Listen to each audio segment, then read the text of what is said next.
السلام علیکم ورحمۃ اللہ وبرکاتہ۔ الحمد للہ وکفی والسلام علی عبادہ الذین اصطفی والتقى والعفاف والغنى اما بعد فقد قال اللہ تبارک وتعالی فی القرآن المجید والفرقان الحمید فاعوذ باللہ من الشیطان الرجیم بسم اللہ الرحمن الرحیم ولا يكلمهم اللہ ولا ينظر الیہم یوم القیامة ولا یزکیہم صدق اللہ مولانا العظیم۔ اللہم صل علی سیدنا و مولانا محمد وبارک وسلم کما تحب وترضى عدد ما تحب وترضى۔ محترم و مکرم ناظرین، حاضرین، سامعین، بھائیوں، بزرگوں اور دوستوں، معزز خواتین، ہماری ماں بہنوں، تصوف کے عنوان سے جو سلسلہ چل رہا ہے اس میں موضوع ہے کہ یقین کامل اور اعمال صالح کے اثرات اور ثمرات، اسی موضوع پر آگے کو موضوع آ رہا ہے، وہ سماعت فرمائیں کہ صلہ رحمی بندے کو کام آئے گی۔ سرکار دو عالم صلی اللہ علیہ وسلم نے فرمایا کہ قیامت کے دن ایک بندہ بڑا پریشان حال کھڑا رہے گا، کوئی اس کا حال پوچھنے والا نہیں ہوگا، گھبرایا ہوا ہوگا، خوف زدہ ہوگا، دہشت اس کے اوپر طاری رہے گی، اکیلا کھڑا رہے گا۔ میں نے دیکھا کہ وہ جو صلہ رحمی کرتا تھا وہ صلہ رحمی کا عمل آیا اور اس نے اس کی دہشت کو دور کر دیا۔ صلہ رحمی کہتے ہیں رشتہ داروں کے ساتھ اچھے اخلاق کے ساتھ پیش آنا، ایمان والوں کے ساتھ اچھا سلوک رکھنا۔ یہ صلہ رحمی کا عمل قیامت کے دن کی دہشت وحشت سے بچاؤ کا سبب بن جائے گا، اور حشر کے میدان میں صدقہ خیرات بھی کام آئے گا۔ اور کیسے آئے گا؟ سماعت فرمائیں کہ نبی اکرم صلی اللہ علیہ وسلم نے فرمایا، میں نے دیکھا کہ ایک آدمی جہنم کے کنارے تک پہنچا ہوا ہے اور آگ کی لپیٹیں اٹھ رہی ہیں اور اس کے چہرے تک آ رہی ہیں اور چہرہ جھلس رہا ہے، مگر اس نے دیکھا کہ اس کے صدقے اور خیرات نے اس کے اور جہنم کے درمیان آڑ بن کر اس کو جہنم سے بچا رہا ہے۔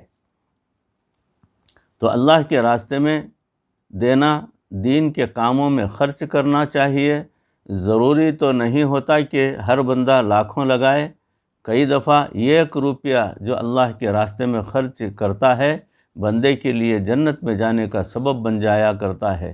یہ ایک روپیے سے متعلق یہ بات خوب ذہن نشین کر لیجئے کہ آج آپ کی آمدنی روزانہ کی 1000 روپیہ ہے، تو اس میں سے 1 روپیہ آپ اللہ کے راستے میں خرچ کر رہے ہیں، گویا آپ 1 نمبر کے کنجوس ہیں جو صرف 1 روپیہ لگا رہے ہیں، جبکہ 1000 روپیہ آپ روزانہ آمدنی کر رہے ہیں۔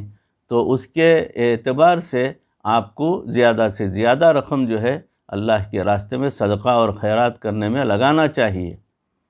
اگر 1,00,000 روپیہ کماتے ہیں آپ، تو اس میں کم از کم چند ہزار روپے تو اللہ کے راستے میں آپ آرام سے خرچ کر سکتے ہیں۔ اس بات کو ذہن میں رکھیں، کہیں یہ نہ سمجھ لیں کہ میرا 1 روپیہ جو خرچ کرتا ہوں وہ اس سے جو ہے میری نجات ہو جائے گی۔ یہ جو ہے پکڑ میں آئیں گے، بخالت کے اندر آپ بخیلوں کے زمرے میں آ جائیں گے، اور آپ کا جو دینا ہے وہ نہ دینے کے برابر ہوگا۔ اس لیے اس بات کو خوب ذہن نشین کریں کہ آپ کی آمدنی کے مطابق آپ جو ہے اوروں پہ غربا میں صدقہ اور خیرات تقسیم کرنے کی عادت ڈالیں اور اپنے آپ کو جہنم سے بچانے کا ذریعہ بنیں۔ خوف خدا کام آئے گا۔ نبی اکرم صلی اللہ علیہ وسلم نے فرمایا میں نے دیکھا کہ ایک آدمی جہنم کے کنارے پر کھڑا ہے، قریب ہے کہ جہنم میں گر جائے، کہ خوف خدا کا عمل آیا، یعنی جو وہ اللہ سے ڈرتا تھا اور خوف کھاتا تھا اللہ کی ذات سے کہ میں اللہ کی نافرمانی نہ کروں، خوف خدا کے عمل نے آ کر اس کو جہنم میں گرنے سے روک لیا اور بچا لیا۔ یہ ذریعہ بن گیا اللہ کا خوف اس کے دل میں آنے کا سبب، یعنی دنیا کے اندر اللہ کا خوف ہوگا تو قیامت کے دن حشر کے میدان میں جہنم میں گرنے سے جو ہے وہ عمل اس کا پروردگار کے فضل و کرم سے بچا لیا جائے گا۔ پھر فرمایا میں نے دیکھا کہ ایک آدمی اوندھے منہ جہنم کے اندر ڈال دیا گیا، گناہ زیادہ تھے مگر اللہ کے خوف سے اس کی آنکھ سے آنسو نکلا تھا، یہ آنسو کے نکلنے کا عمل آیا، اور جس طرح ڈوبتے کو دریا سے نکال لیا جاتا ہے اس نے جہنم میں غوطہ کھانے والے بندے کو جہنم سے باہر نکال دیا۔ حشر کے میدان میں درود شریف بھی کام آئے گا۔ نبی اکرم صلی اللہ علیہ وسلم نے ارشاد فرمایا کہ میں نے دیکھا کہ ایک آدمی پل صراط کے اوپر سے اور وہ پھسلتا ہے، بار بار قدم بڑھاتا ہے، پھر پھسلتا ہے، ڈرتا ہے کہ نیچے نہ گر جاؤں، بڑا گھبرایا ہوا ہوتا ہے۔ فرمایا کہ جو اس نے مجھ پر درود شریف پڑھا تھا وہ درود شریف کا عمل آیا اور اس نے ہوا کی تیز رفتاری سے جہنم کے اس پل سے جو ہے طے کرا دیا۔ وہ درود شریف کا عمل، اس کا پڑھنا کتنا ضروری ہے اس سے آپ کو اندازہ ہوگا۔ کلمہ طیبہ کام آئے گا۔ پھر نبی صلی اللہ علیہ وسلم نے فرمایا میں نے دیکھا کہ ایک بندہ جنت کے دروازے پر پہنچا مگر دروازے کو بند پایا، یہ بھی بڑا پریشان ہوا، مگر کلمہ کا عمل آیا اور کلمے نے اس کے لیے جنت کے دروازے کو کھلوا دیا۔ پھر فرمایا کہ اچھے اخلاق کام آئیں گے۔ آپ صلی اللہ علیہ وسلم نے فرمایا کہ ایک بندے سے اللہ ناراض تھے اور اللہ اور بندے کے درمیان ایک پردہ تھا۔ اللہ تعالیٰ فرماتے ہیں کہ وَلَا يُكَلِّمُهُمُ اللَّهُ وَلَا يَنظُرُ إِلَيْهِمْ يَوْمَ الْقِيَامَةِ وَلَا يُزَكِّيهِمْ، نہ اللہ ان کے ساتھ گفتگو کرے گا، نہ انہیں پاک کرے گا، نہ ان کی طرف دیکھے گا۔ فرماتے ہیں کہ اللہ تعالیٰ دیکھ بھی نہیں رہے اور بندے اور اللہ تعالیٰ کے درمیان ایک پردہ ہے، حجاب ہے۔ اس حالت میں وہ بندہ بڑا پریشان تھا۔ اس بندے کے اچھے اخلاق آئے اور ان کے اخلاق نے درمیان کے پردے کو اٹھا دیا اور بندے کو اپنے رب کا دیدار نصیب کرا دیا۔ سبحان اللہ۔ معلوم ہوا کہ اگر کامیابی نصیب ہوگی تو اعمال کے ذریعے سے نصیب ہو جائے گی۔ اعمال کے بغیر بندے کو فلاح نہیں مل سکتی، کامیابی نہیں مل سکتی۔ اسی لیے ہم جو ایمان لائے، جو اس میں ہم نے اللہ رب العزت کے سامنے ایک عہد کیا، ایک وعدہ کیا ہے، ایمان مفصل پر اگر غور کریں تو اس میں ہم نے اللہ سے بڑے وعدے کیے۔ ذرا توجہ فرمائیں، ایمان مفصل میں ہم نے اللہ رب العزت کے ساتھ کیا کیا وعدے کیے۔ اللہ پر ایمان کی حقیقت، سب سے پہلے ہم نے کہا آمنت باللہ، میں نے اللہ پر ایمان لایا۔ اللہ پر ایمان لانے کا مقصد کیا ہے؟ ایمان لانے کا مقصد یہ کہ اے اللہ، فاعل حقیقی آپ کی ذات ہے، یہ دنیا اسباب سے چلتی ہے اور مسبب الاسباب آپ ہیں۔ جو کچھ دنیا میں ہو رہا ہے آپ کے اشارے سے ہو رہا ہے۔ ہمیں نہ چیزوں سے امیدیں ہیں اور نہ چیزوں کی ہمیں ضرورت ہے، ہمیں تو آپ کو راضی کرنے کی ضرورت ہے۔ اے پروردگار، سب کچھ کر سکتے ہیں چیزوں کے بغیر، اور چیزیں کچھ بھی نہیں کر سکتی اللہ کے بغیر۔ اللہ رب العزت نے حضرت موسیٰ علیہ السلام پر یہی بات کھولی، چنانچہ حضرت موسیٰ علیہ السلام کو 2 معجزے دیے۔ دونوں معجزوں کے پیچھے ایک مقصد ہے۔ پہلے معجزے کا مقصد، پہلا معجزہ کیا ہے کہ عصا کو زمین پر ڈالا اور وہ اژدھا بن گیا، پھر اژدھا کو جب پکڑا تو وہ دوبارہ عصا بن گیا۔ اللہ رب العزت نے یہاں ایک بات کھولی کہ اے موسیٰ، آپ کہہ رہے تھے نا کہ یہ عصا میرے بڑے کام کی چیز ہے، اتوکّع علیہا واحش بہا علی غنمی ولی فیہا معارب اخری، میں اس پر ٹیک لگاتا ہوں، بکریوں کو میں اس سے چارہ بہم پہنچاتا ہوں، اور میرے لیے اس میں بڑے فائدے ہیں۔ تو جو فائدے کی چیز آپ سمجھ رہے تھے، جب اس کو آپ نے ہمارے حکم سے زمین پر ڈالا تو وہ ایسا نقصان دینے والی چیز بنی کہ آپ بھاگنے لگے، اور جس کو آپ نقصان دہ سمجھ رہے تھے اس سے بھاگ رہے تھے۔ ہمارے حکم سے جب آپ نے اس کو دوبارہ ہاتھ لگایا، ہم نے دوبارہ اس کو نفع دینے والی چیز میں بدل دیا۔ معلوم ہوا کہ نفع اور نقصان چیزوں میں نہیں ہوتا، بلکہ ہمارے حکم کے ساتھ جو ہوتا ہے۔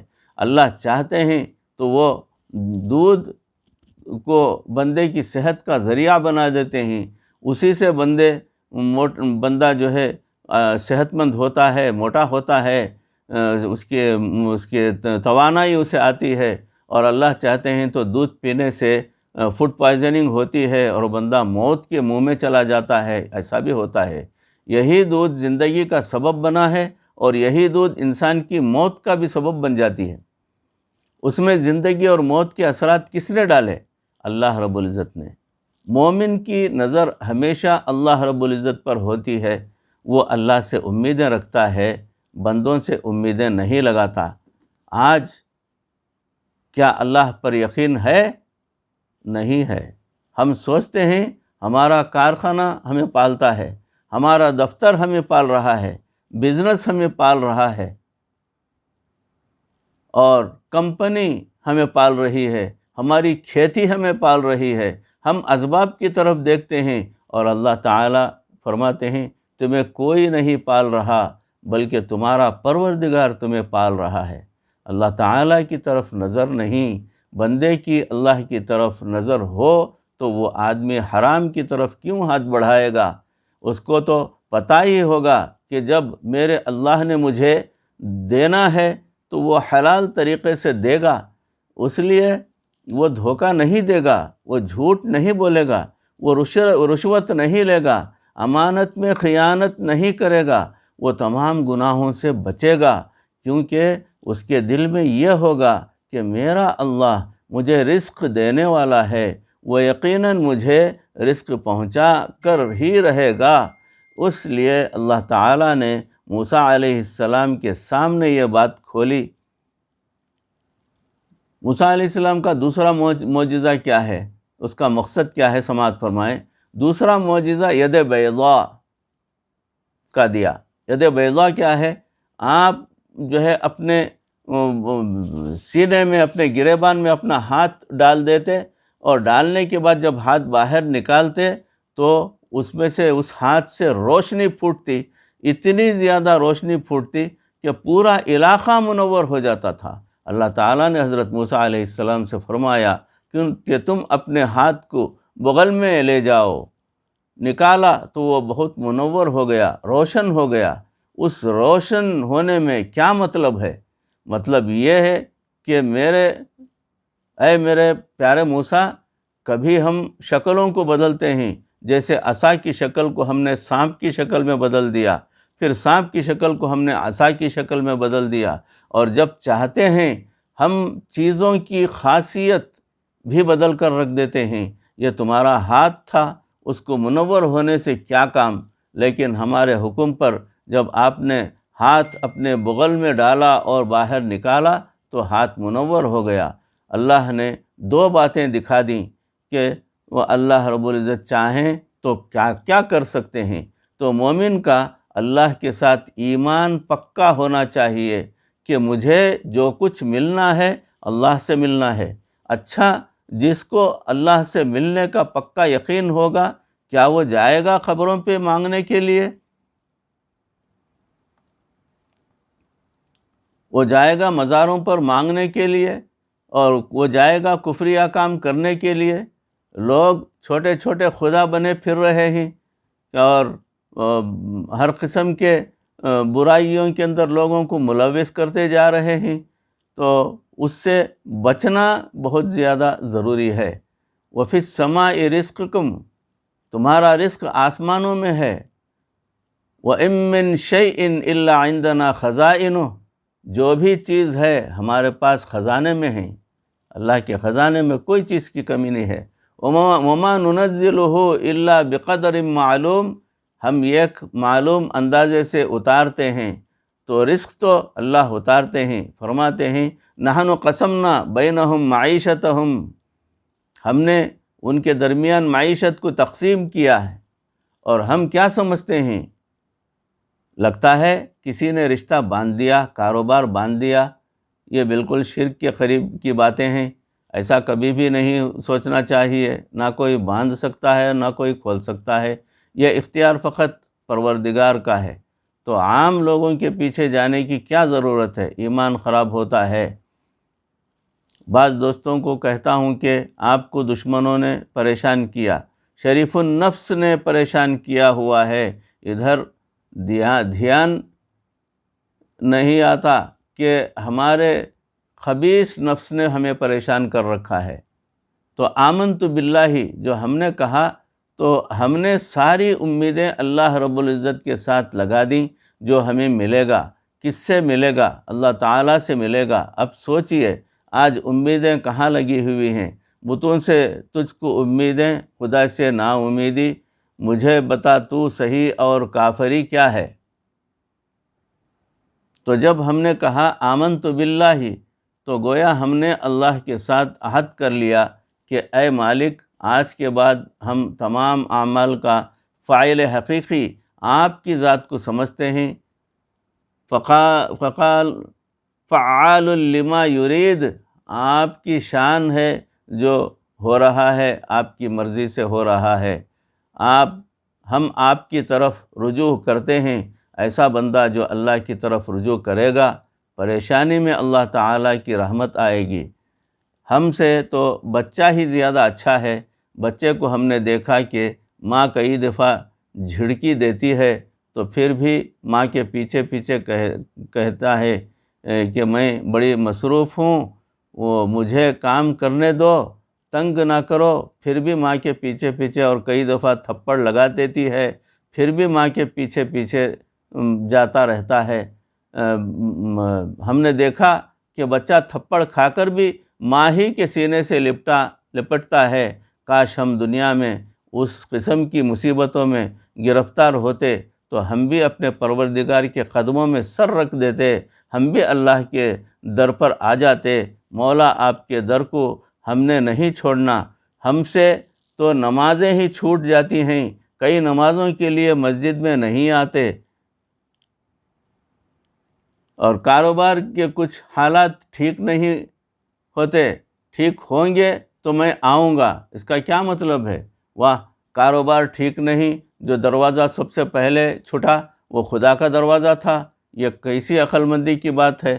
اپنے گھر کا دروازہ تو نہیں چھوڑا، وہاں تو روز جاتا ہے، سسرال کے دروازے کو بھی نہیں چھوڑا تو کس دروازے کو چھوڑا؟ خدا کے دروازے کو چھوڑا۔ یہ کتنی بڑی بیوقوفی ہے اور کتنی تعجب کی بات ہے، بڑی افسوس کی بات ہے۔ مانگنا غیر سے، شکوے اللہ سے، بندے کی بھی عجیب بات ہے۔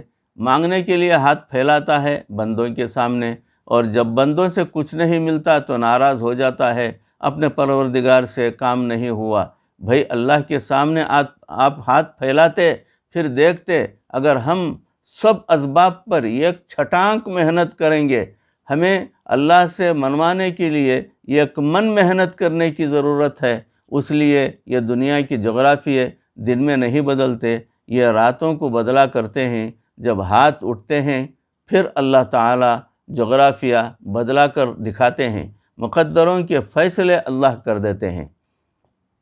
فرشتوں پر ایمان کا مطلب کیا ہے؟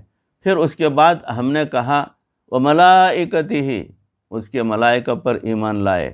مقصود کیا تھا؟ مقصود یہ یقین تھا کہ مومن کے ساتھ دنیا کا ظاہری نظام ہو یا نہ ہو، لیکن یہ ایمان اور اعمال پر پکا ہوگا تو اللہ کا غیبی نظام ضرور اس کی پشت پناہی کرے گا۔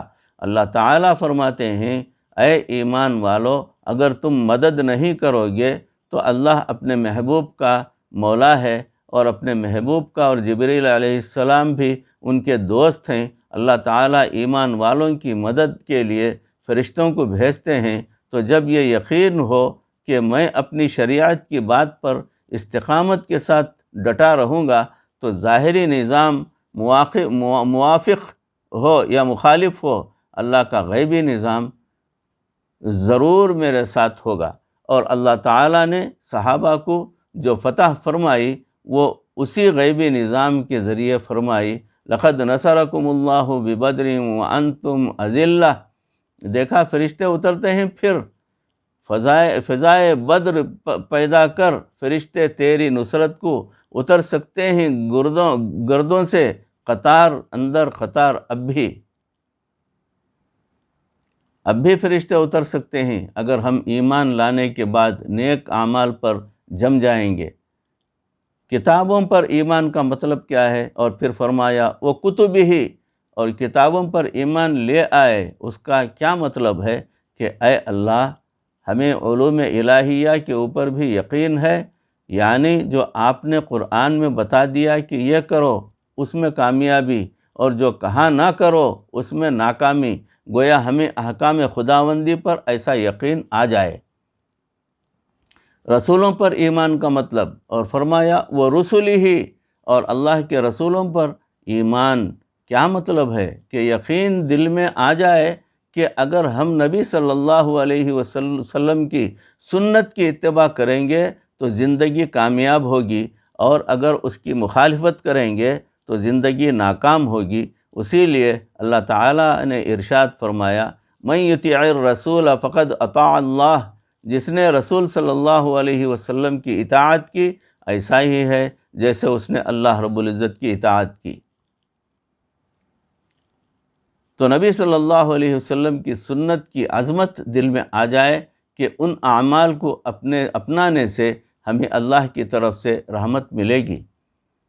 روز آخرت پر ایمان لانے کا مطلب، والیوم الآخر، تو ایمان مفصل میں یہ بھی آتا ہے والیوم الآخر، اور قیامت کے دن پر بھی ایمان لانا۔ کیا مطلب؟ کہ ہمیں آخرت کے دن پر یقین ہو کہ نیک اعمال سے قیامت کے دن عزت ملے گی، اور برے اعمال سے قیامت کے دن ذلت ملے گی۔ اللہ تعالیٰ ارشاد فرماتے ہیں یوم لا یخزی اللہ النبی والذین آمنوا معہ، قیامت کے دن اللہ تعالیٰ اپنے محبوب کو اور جو ان کے ساتھ ایمان لائے رسوا نہیں ہونے دیں گے۔ تو اگر یقین پکا ہوگا اور اللہ تعالیٰ قیامت کے دن ذلت نہیں دیں گے، ہم لوگ تو دو بندوں کے سامنے ذلت برداشت نہیں کر سکتے۔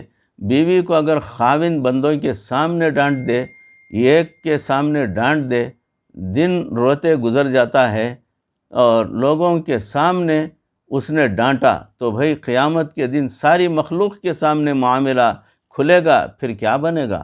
اسی لیے کہنے والے نے کہا تو غنی از ہر دو عالم من فقیر، روز محشر عذر ہائے من پذیر، گر تمی بینی حسابم نہ گرے، از نگاہ مصطفیٰ پنہاں بگیر۔ اے اللہ تو دو عالم سے غنی ہے، میں فقیر ہوں، قیامت کے دن اللہ میرے عذروں کو قبول کر لیجئے گا۔ اللہ اگر آپ فیصلہ کر لیں کہ میرا حساب لینا لازمی ضروری ہے تو اے اللہ مصطفیٰ کریم صلی اللہ علیہ وسلم سے میرا حساب اوجھل کر کے لے لینا، مجھے ان کے روبرو شرمندگی نہ اٹھانی پڑے۔ قیامت کے دن عزت اور ذلت کیسے ملتی ہے اس کا یقین آ جائے۔ قضاء و قدر پر یقین کا مطلب، اور پھر فرمایا والقدر خیرہ و شرہ من اللہ تعالی، قضاء اور قدر پر بندے کا یقین۔ کیا مطلب؟ مقصد یہ کہ اے بندے، اچھے حالات بھی اللہ کی طرف سے آتے ہیں اور برے بھی آزمائش بن کے اللہ کی طرف سے آتے ہیں، لہٰذا اچھے حالات آئیں تو اترائے نہیں، اور برے حالات آئیں تو گھبرائے نہیں۔ اللہ کی ذات پر ایسا یقین ہو کہ وہ اللہ کی مرضی کے مطابق ہوگا اور بہتر ہوگا، اتنا یقین تو ہونا ہی چاہیے۔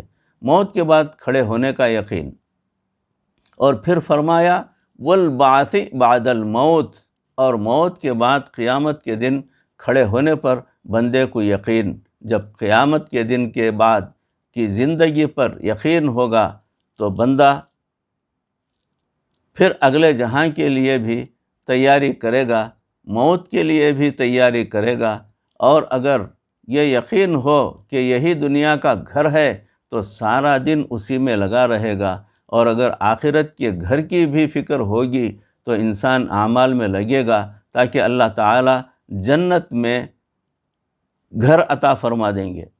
آج ایمان کو بنانے کی ضرورت ہے، چنانچہ یہ جو کلمہ پڑھا جاتا ہے اس میں ان تمام اعمال کا یقین بندے کو حاصل کرنا ہوتا ہے، صرف زبانی پڑھ لینے سے نہیں ہے، بلکہ جو پڑھا ان پر ایمان لانا بھی ضروری ہے۔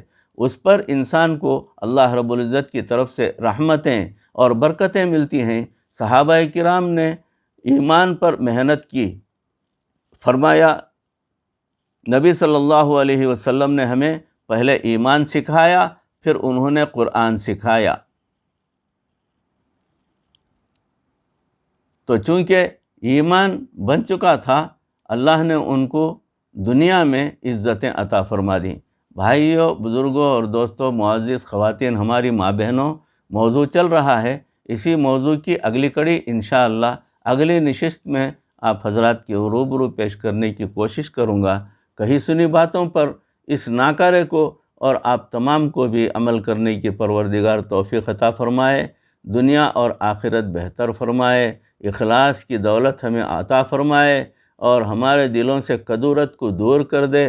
ہر ایک جو ہے کہی سنی باتوں پر پکا ایمان لانے کی ہمیں توفیق عطا فرمائے، مرتے دم تک پروردگار کسی کا محتاج نہ بنائے، کلمے کے ساتھ ایمان والی موت پروردگار نصیب فرمائے۔